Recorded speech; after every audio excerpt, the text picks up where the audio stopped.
Now, we had attorneys in London, but they were not criminal attorneys.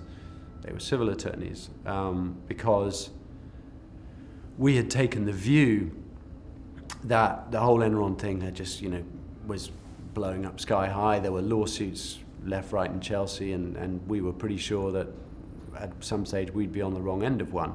And so we'd hired some civil attorneys. So I had to get on a train and go up to London and sit down with them and say, what the hell do we do? And they said, well, the first thing you're going to have to do is you're going to have to hire some criminal defense attorneys. So they got in touch with their US office where they did have criminal defense attorneys, and we had to take it from there. So we were being introduced in fairly short order to the criminal justice system.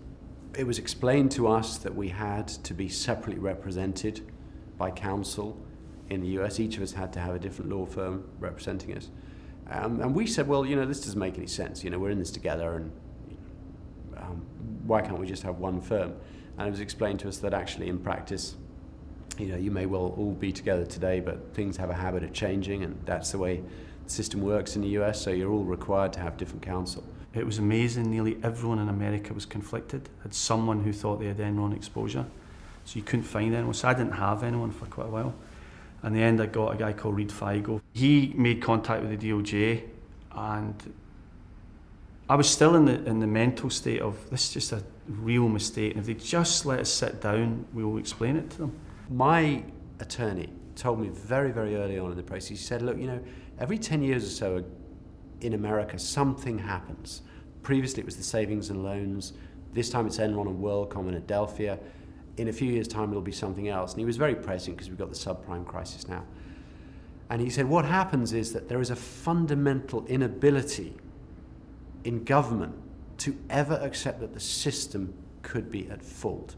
If something goes wrong, it cannot be the system that was wrong. It must be the fault of individuals. And so what they do is you get a knee-jerk reaction in Congress, and in the case of Enron, it was the Sarbanes-Oxley legislation, which has proved to be a disaster for American business. That's the knee-jerk reaction. But at the same time, they go about developing new areas of criminality. They use existing statutes to criminalize behavior that up until that point in time was perfectly accepted, and everybody was doing it. And if you look at a whole bunch of the financings that got sort of I don't know what's the best way to describe it, pilloried by the Justice Department in bringing these charges against people in Enron, I could name you 10 other companies in the US that were doing that stuff all the time. It was perfectly acceptable practice.